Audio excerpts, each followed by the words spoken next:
Bom, então vamos falar um pouquinho sobre educação biocêntrica e aprendizagem significativa. Educação biocêntrica é a vida no centro da educação. É um ensejo de uma pesquisa que é um tanto mais abrangente do contexto de aprendizagem, mas que vem com uma proposta de uma educação mais humanista, afetiva, nos espaços escolares e não escolares do século XXI. E o objetivo é propor uma metodologia flexível, biocêntrica, atrelada à BNCC, com práticas vivenciais dos espaços de aprendizagem. Dentre as metodologias que utilizaremos, a pesquisa bibliográfica, ela aí vem com as teorias de aprendizagem da educação biocêntrica no contexto da aprendizagem significativa.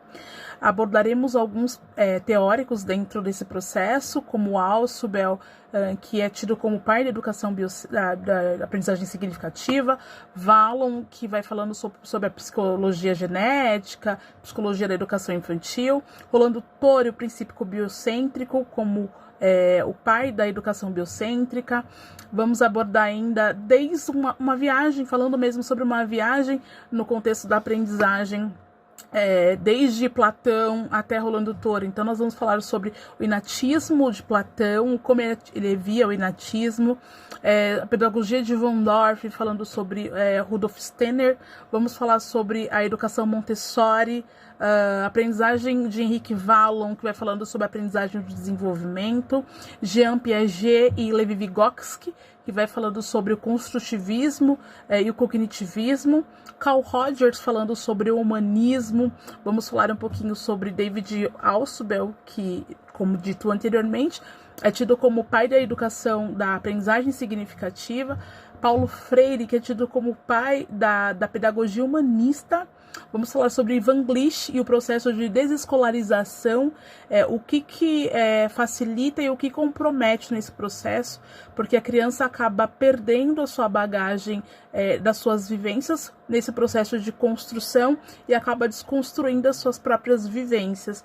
E vamos falar um pouquinho sobre Rolando Torre, processo biocêntrico, a educação biocêntrica, a biodança e como se deu essa trajetória. Bom, o contexto sócio-histórico da educação.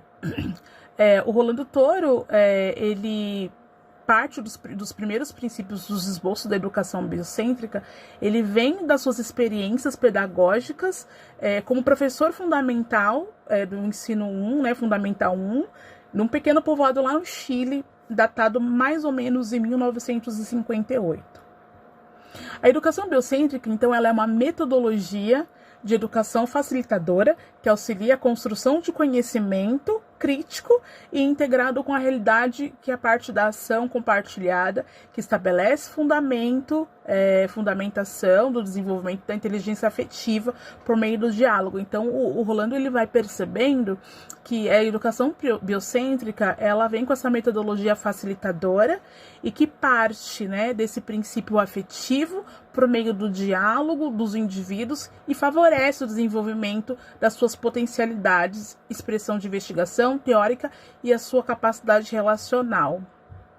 A educação biocêntrica, então, ela é essa proposta pedagógica que reformula valores socioculturais e emocionais, que orienta o indivíduo através dos princípios biocêntricos e que compreende em si um conjunto de processos orientadores, formadores, geradores e mantenedores da vida. Quais são os 4 pilares da educação biocêntrica? Bom, a educação biocêntrica tem 4 fundamentos aí que é tido como pilares. Então, é o aprender a conhecer, o aprender a fazer, aprender a viver juntos e aprender a viver com os outros e o aprender a ser. O aprender a conhecer está falando sobre adquirir instrumentos de compreensão. Essa aprendizagem ela deve ser encontrada, está ancorada com um meio e uma finalidade de vida, humana mesmo. Já que a educação ela deve ser pensada, planejada, para ocorrer em todas as fases da vida. O aprender a fazer, ele vai falar sobre como poder agir nesse meio que se envolve, para poder agir sobre o meio que envolve o indivíduo. Como é que eu faço para interagir, para viver dentro desse meio? Aprender a conhecer, aprender a fazer estão, numa larga medida, indissociável, não dá para separar. No entanto, a segunda aprendizagem, ela está mais estreitada, ligada à questão da formação profissional.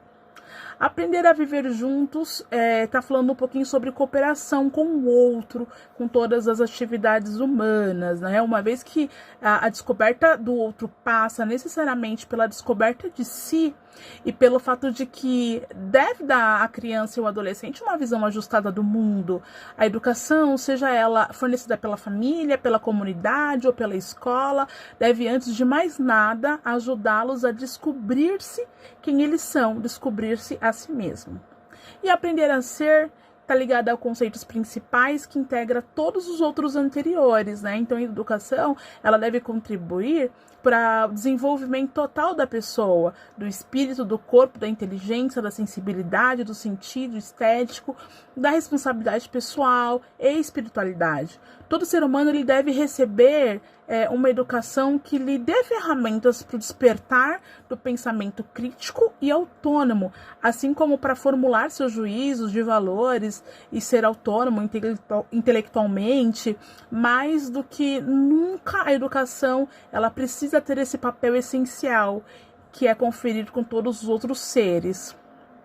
Bom, o contexto pedagógico dessa aprendizagem significativa é composta por 5 elementos, segundo Rolando Toro. Então, esses 5 elementos são a educação, a ciência humana, o sistema biodança, os fatores ambientais, as expressões de identidade e a conservação e evolução à vida. Então, ele vai entendendo, ele vai dizendo pra gente, dentro do processo que ele vai de autodescoberta, quando ele começa a lecionar lá no ensino fundamental, ele vai dizendo pra gente que a ciência humana está em volta dessa aprendizagem, que o desenvolvimento biológico do indivíduo está bem atrelado a essas questões da aprendizagem e que é uma somatória, também é uma somatória, o processo de desenvolvimento biológico do ser humano.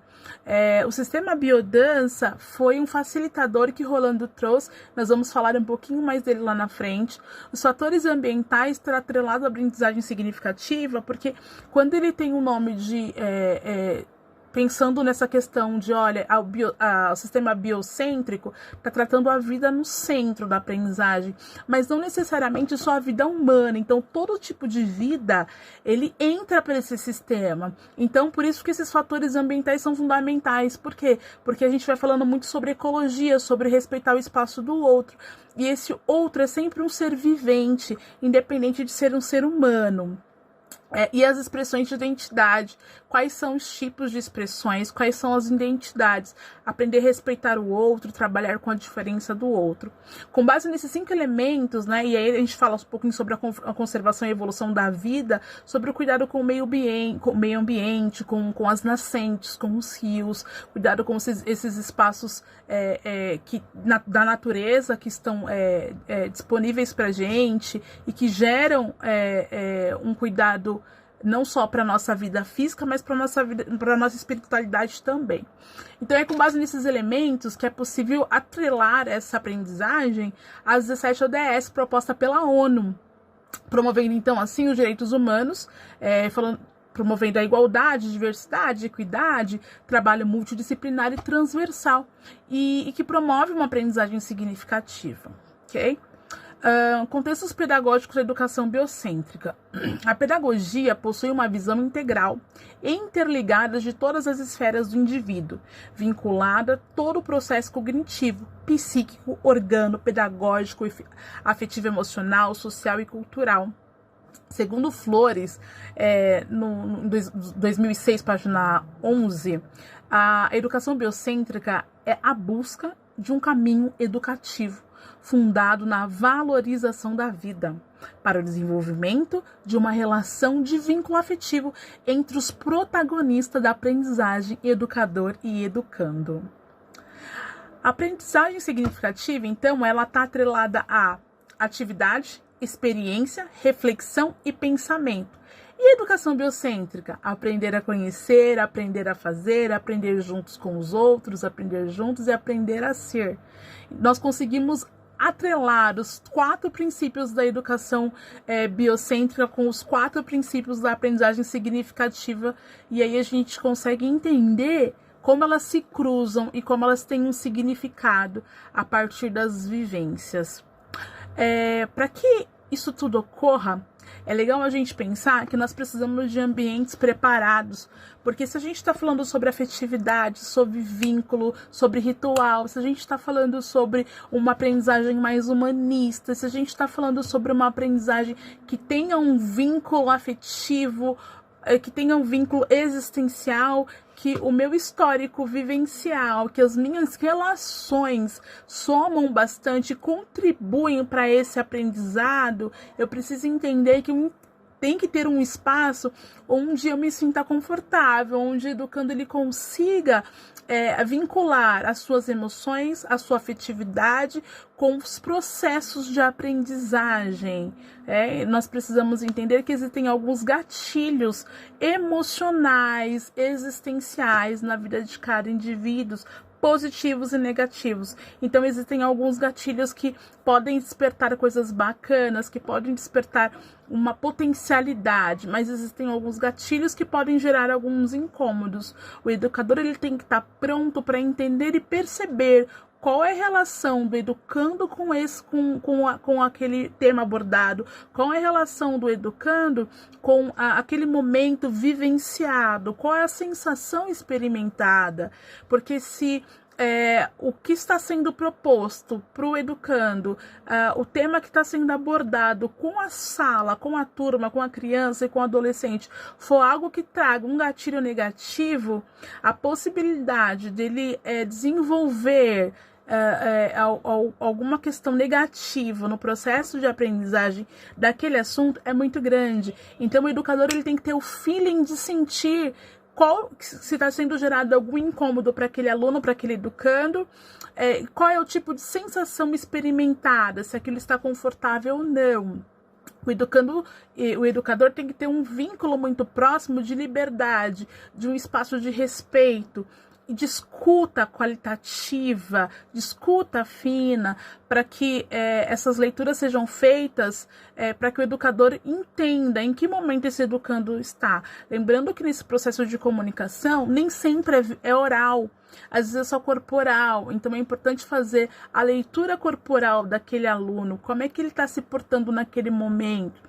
É importante identificar se eu, como educador, estou criando um ambiente, um espaço confortável, afetivo, porque é a base da pedagogia da educação biocêntrica, é a base da aprendizagem significativa, é criar, proporcionar espaços afetivos para que ocorra uma aprendizagem com qualidade, para que aquilo seja algo transformador na vida do educando e do educador.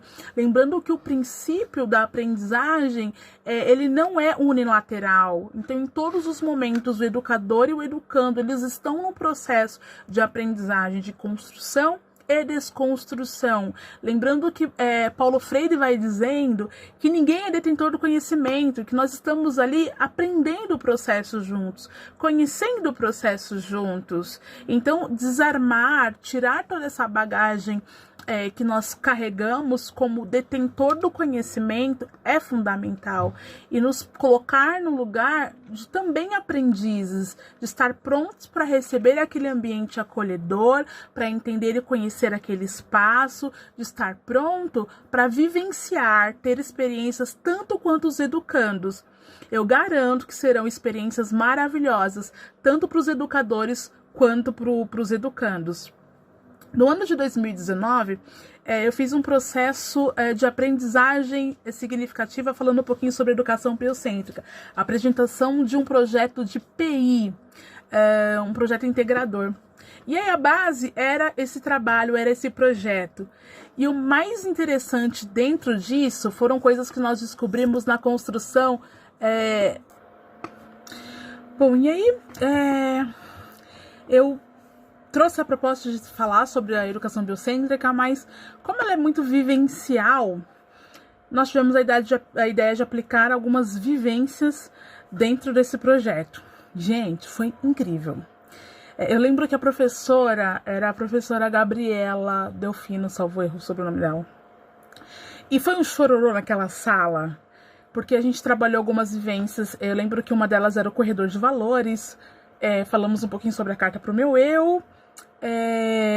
Não lembro todas as vivências, né? Já tá em 2021. E foi maravilhoso. E aí foi quando eu pensei e falei, poxa, é o que eu quero pra minha vida como educadora. E aí essa proposta veio pra gente falar um pouquinho. Então eu vou falar um pouquinho sobre algumas da estrutura das vivências, tá bom? O que a gente precisa para aplicar uma vivência pensando no quesito da educação biocêntrica. Bom, o alinhamento metodológico, ou seja, o processo de alinhamento metodológico foi organizado por 8 etapas e a gente chama de etapa AEF, que é agregar, estimular e fortalecer. Então, toda vez que eu falar sobre as AEFs, eu estou vinculando a agregar, estimular e fortalecer.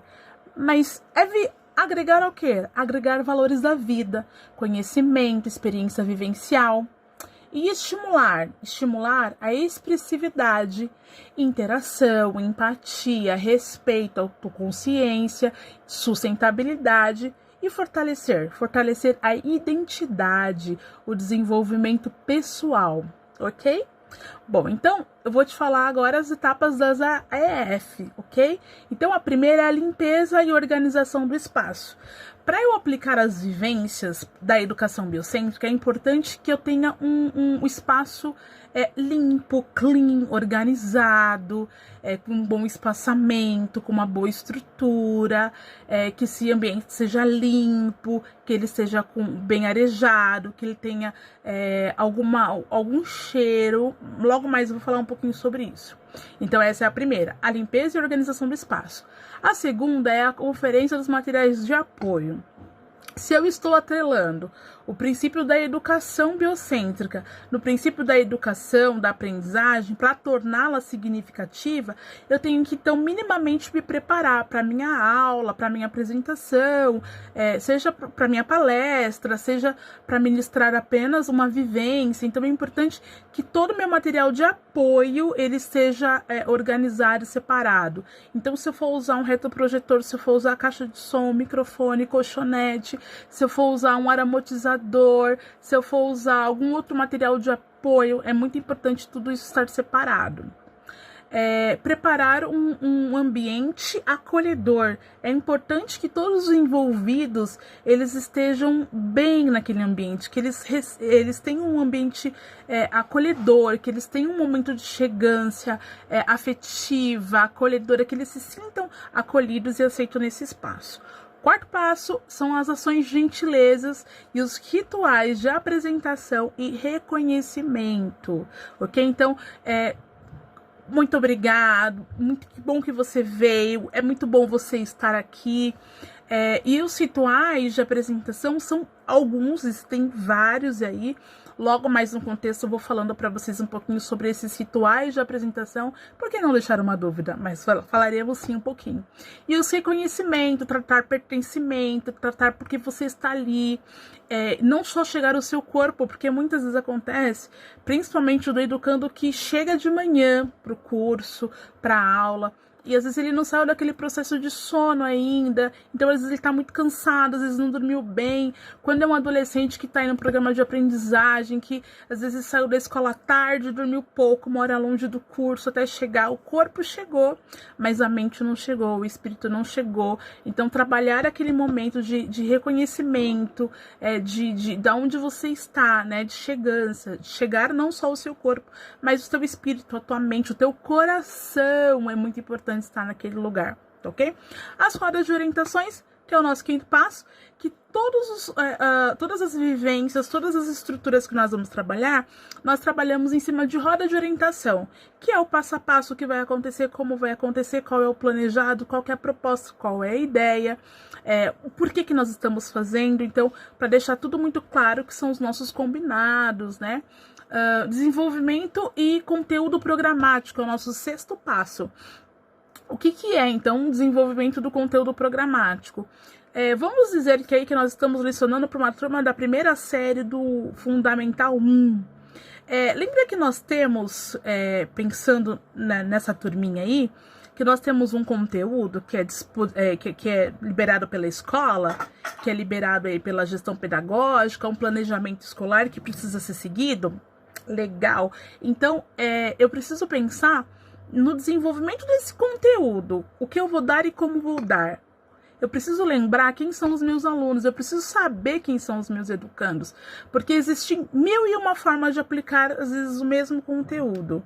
E a gente precisa pensar quais são os tipos de pessoas que nós temos naquele ambiente, para sim fazer com que seja uma educação do princípio biocêntrico, que seja significativo. Às vezes nós temos diversos tipos de aluno, falando não só do contexto intelectual, mas falando do contexto sociocultural, socioeconômico, das próprias vivências deles. Então, nós temos que pensar que esse material disparado, que esse conteúdo, ele tem que abranger, ele tem que alcançar cada um desses envolvidos para que nós consigamos ter sucesso na introdução desse material, no desenvolvimento desse conteúdo ao longo da semana, ou do mês, ou do semestre. 7º passo é o ritual de término. Gente, já parou para pensar que é muito ruim a sensação de que aquilo não acabou? Já ficou com aquela dúvida, eu terminei ou não terminei? Já? Pois é. O ritual de término, ele tem esse objetivo de chamar o aluno, de chamar o educando e até nós mesmos, educadores, para um ritual de término, finalizar, concluir aquilo, dar por terminado. É importante, tudo que se começa termina. Se nós criarmos nos nossos educandos e em nós mesmos essa questão de tudo que eu começo, eu termino, nós eliminaremos muitas questões, principalmente a questão da criança e do adolescente que não consegue acompanhar, porque o assunto às vezes ficou parado em 3, 4 aulas atrás, até fazer o resgate, já se perdeu muito do conteúdo. Então, ainda que a gente dê continuidade numa próxima aula, é importante o ritual do término, pelo menos daquela etapa, daquela fase, para dar-se como acabado, para a cabecinha daquela criança, daquele adolescente, poder descansar e falar, acabou, né? Concluiu aqui, semana que vem tem uma outra parte, mas para que eles possam descansar. As vivências estruturantes, elas se dividem em 10 tópicos, ok? Que compreende os rituais de vínculos, as rodas, o caminhar, a identidade pessoal, a identidade social, a identidade profissional, a identidade planetária, o teatro do fórum, e aqui a gente pode falar um pouquinho sobre o teatro do oprimido também. O círculo da cultura e da arte identidade, com bases pedagógicas estruturantes e coerentes para uma educação orientada para a vida. A gente não está falando sobre a educar para o ensino fundamental, educar para o infantil, não, mas estamos falando sobre educar para a vida, tá? Então, pensando nessa proposta, a gente vem falando um pouquinho sobre a aplicação da praxis da educação biocêntrica, né? A autopoiesis, ou seja, o autocriar, o autodesenvolver, a partir do princípio que as relações se cruzam, se combinam e se encontram. Tudo bem? Bom, o material ele tá bem mais completo, porque... E aí eu vou falando um pouquinho depois... de cada uma dessas vivências estruturais. Eu falei um pouquinho sobre as setes, né? E aí ficam mais 3, que essas 3 que ficam, eu vou falando sobre as rodas, os ritos de vínculos, o caminhar da identidade pessoal, social, os caminhares, as identidades, falando um pouquinho sobre mundo corporativo, vida e trabalho, tem um só valor, né? Então, não dá para você separar o que você é no trabalho do que você é na escola, do que você é na escola, do que você é na comunidade, não tem como, e a gente vai falando que sim, caminham juntos, e aí a gente vai orientando o educando e o educador também nesse processo, né? Vamos falar também um pouquinho dessa questão das identidades pluralistas dos profissionais e dos educandos. Vamos abordar também, pensando no contexto, dos tipos de educadores dos espaços não escolar. Então, tudo isso que eu falei agora, nós podemos trabalhar nos espaços espaços escolares e não escolares. Podemos falar um pouquinho sobre o papel do pedagogo ou do educador social ou do educador, ou do orientador socioeducativo, que também é um pedagogo, né? Dentro do espaço do SAICA. O que é o SAICA? O Serviço de Acolhimento Institucional para Crianças e Adolescentes. Como é que atua um pedagogo no espaço desse de medida, né, de protetiva? Como que atua um pedagogo no MSE, né, numa medida socioeducativa, de liberdade ou semi-liberdade, no fechado? Como é que é trabalhar com esses adolescentes nesses espaços, como Fundação Casa? Como é que desenvolver, pensando nas medidas aí, adolescentes que estão pelo PPCAM, que é uma medida protetiva, que há risco de morte, né? Como que eu desenvolvo um trabalho como pedagoga num espaço não escolar como o CCA, que não é uma escola, né, mas que é um espaço social de aprendizagem da vida. E aí não necessariamente a educação ela está vinculada só à questão escolar. Então nós estamos falando dos espaços não escolar, onde não abrange um conteúdo programático que seja vinculado à escola, mas vinculado à vida. E aí eu vou entendendo que existem alguns outros mecanismos que vão me dispondo alguns conteúdos programáticos, por exemplo, para o educador de CCA, então, o CRAS determina um conteúdo programático para se trabalhar com aquele público, com aquela turma, e que desenvolva algumas características daquela comunidade, daquelas crianças, daqueles adolescentes, para que desenvolva algumas das múltiplas possibilidades de aprendizagem para eles. Então, como viver em comunidade, como viver no meio do trabalho, como estabelecer as suas relações no meio da família, como desenvolver a questão da afetividade, a questão sexual. Todos esses assuntos são abordados nesse espaço não escolar, que é atribuição do pedagogo também. E como é que eu desenvolvo a minha atuação como pedagoga no NCI, trabalhando com a terceira idade, falando sobre corpo, sobre sexualidade também, sobre trabalho, sobre atividade física. Então tem muita coisa que o pedagogo pode trabalhar, muito lugar que dá para desenvolver, bastante lugares que dá para a gente pensar que a educação biocêntrica ela precisa estar presente, precisa ter significado para esse educando, independente da faixa etária dele. É importante ressaltar isso, que independente da faixa etária dele, eu preciso atribuir as suas vivências nos espaços que eles estão. Então, trazer as experiências, porque muitas vezes aí nos ensinos, pensando no adulto já, no CIEJA, no ICEJA, aí na educação de jovens e adultos, porque muitas vezes uma pessoa com uma idade maior aí não conseguiu aprender dentro do processo escolar, porque ele não se adaptou com a metodologia. E nós, como pedagogos que nós estamos aí hoje, nós precisamos pensar nessas dificuldades, nesses desafios. O que outrora era dificuldade, hoje se torna desafio. E é desafiador a gente desconstruir para construir, mas muito cuidado nesse processo de desconstrução, porque tem coisa que não dá para desconstruir. É aquilo que o Ivan Lish vai falando no processo de descolarização, né? É esse o medo, é esse o receio, porque a criança ela vem com uma bagagem da sua casa, ela aprendeu muita coisa na sua casa, e quando ela chega no espaço escolar, e aí o professor, como detentor do conhecimento, vira e fala, não, aqui não é assim, aqui é dessa forma, o que você aprendeu foi errado.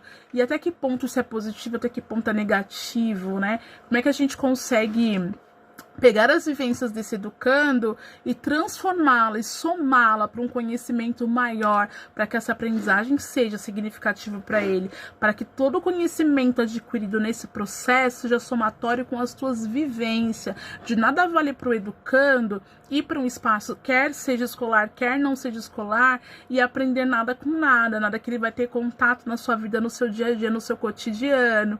Então, como educadora de população de vulnerabilidade, já atuei em vários lugares com vulnerabilidade social, e aí a gente vai aprendendo essa desconstrução, né? Eu lembro que eu tive que aprender a falar a linguagem dos educandos quando eu trabalhei num projeto social, no meio de uma viela, de uma biqueira, assim, o negócio era bem complicado. E aí eu lembro que era todos os dias, eu tinha um aluno que ele estava lá, porque a gente amava, porque a gente tinha afetividade, era algo que ele não tinha em casa, era algo que ele não tinha na rua. E por vezes, eu lembro que uma das falas dele foi assim: olha, se não fosse esse projeto, se não fosse o CCA, eu estaria na biqueira. Então, olha a importância do educador nesses espaços não escolares.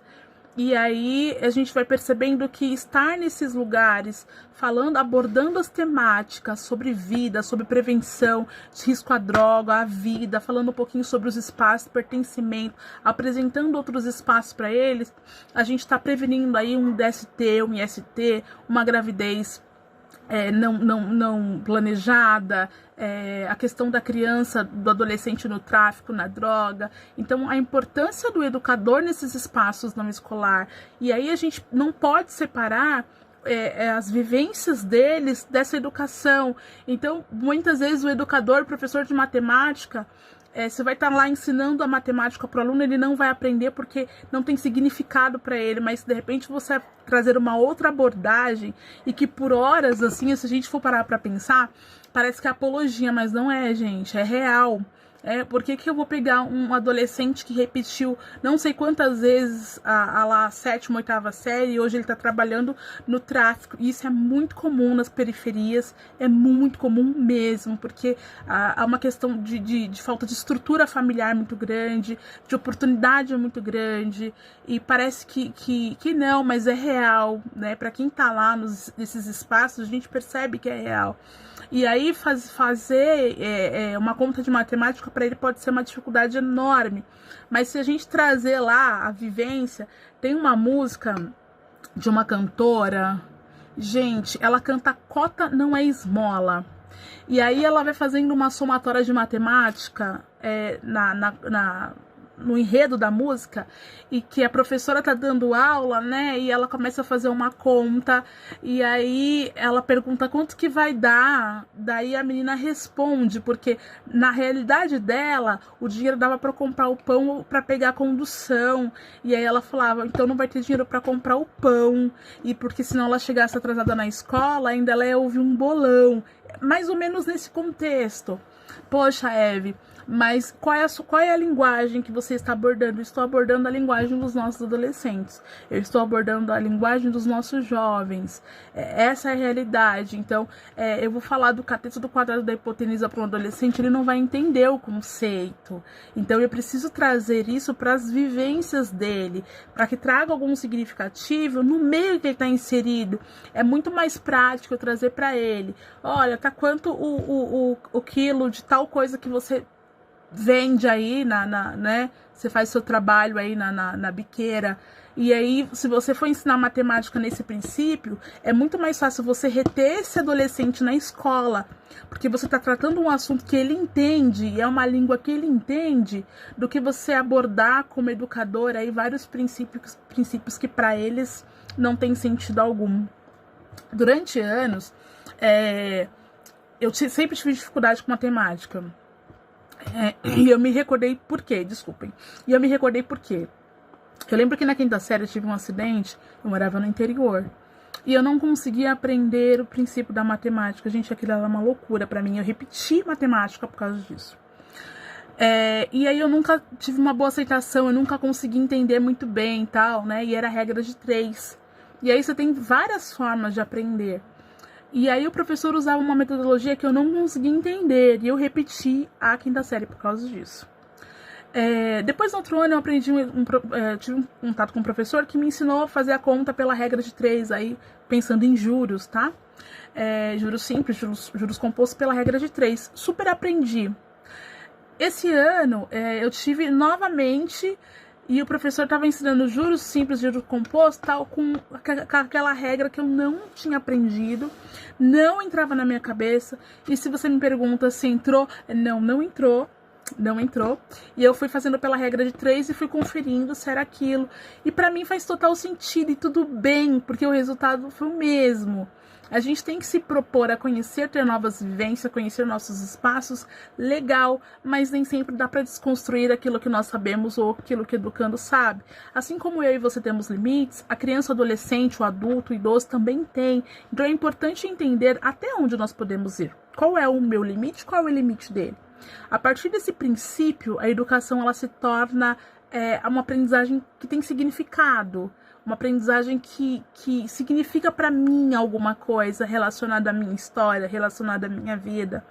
Como é que eu vou explicar, independente do conceito matemático, para um menino periférico e para um menino que tem uma condição de vida, que cresceu num outro espaço, que teve outras vivências, é outro rolê, como os educandos falam, é uma outra história, é um outro contexto.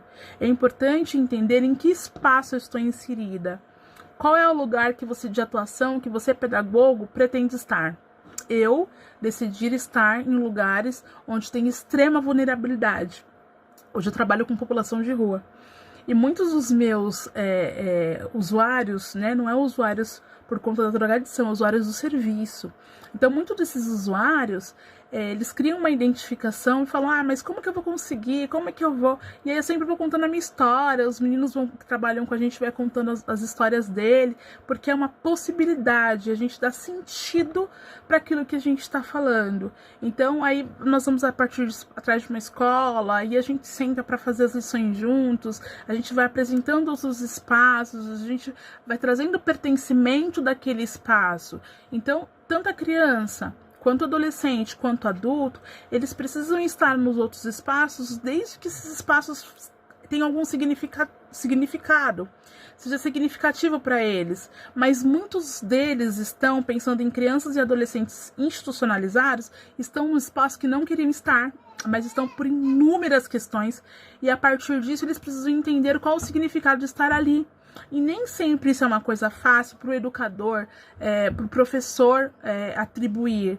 Muitos, pensando na questão da medida socioeducativa, da Fundação Casa, do MSE, então muitos desses adolescentes cometeram atos infracionais, né? Então a gente vai sempre tratar como o menor infrator ou a pessoa que cometeu um ato de infração.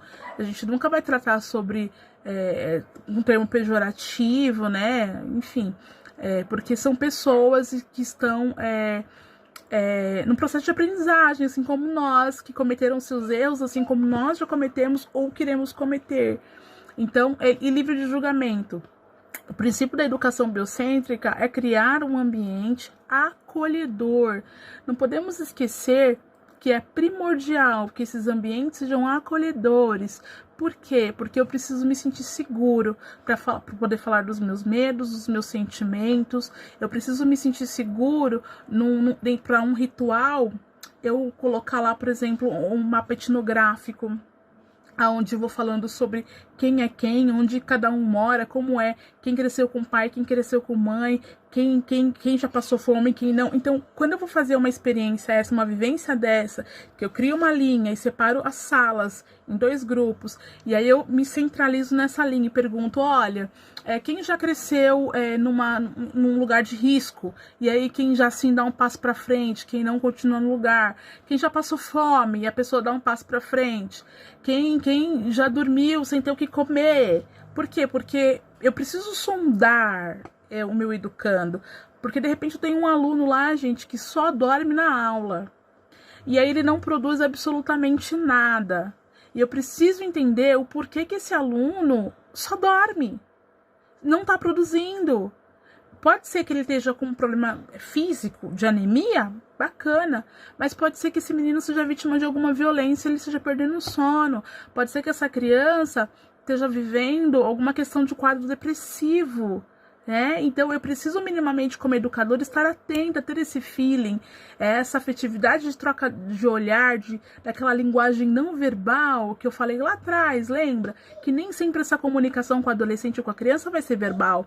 Às vezes é só perceber, é só olhar e se colocar à disposição para um diálogo. E claro, gente, vai ter momentos que nós teremos que articular com outras instâncias. Vamos chamar coordenador, vamos chamar diretora, vamos chamar conselho tutelar, vamos acionar um CREAS da vida, se faz necessário, se faz importante, sim. Mas tudo se dá a partir de uma percepção, de uma escuta, de uma observação. Então, não esqueçam disso, que a educação biocêntrica, que pensando nessa questão da aprendizagem significativa, é importante essa questão da observação, é importante essa questão da escuta, essa questão da comunicação, e que seja ter essa escuta, deixar esse momento de fala para que eles falem, e não necessariamente essa fala seja verbal, ok? Bom, nas próximas propostas que eu vou trazer, eu vou falar um pouquinho sobre os espaços, como que funcionam as rodas de vínculo, como que funciona o caminhar da identidade, como que funciona esse processo da chegância, da identidade profissional, do ritual de vínculo, das rodas de caminhar, da identidade pessoal. Tudo isso nós vamos trabalhando e abordando, pensando na arte da identidade, pensando no ciclo cultural, pensando nas estruturas pedagógicas que sejam coerentes para que essa educação seja uma educação para a vida, que seja orientada não só para ele, mas que seja um referencial para a vida do educando e do educador, ok? Dentro disso, é bacana também a gente começar a anotar, criar anotações de como que nós estamos naqueles momentos, porque eu, como educadora, em vários desses momentos, eu tive várias percepções, eu tive várias observações, eu fiz várias adaptações dos meus processos. Eu vou falar um pouquinho sobre criar uma memória olfativa, criar uma memória musical, criar algumas memórias para que os educandos e o educador consigam guardar aquilo e em momentos da vida fazer relembrar, revivenciar, tá bom?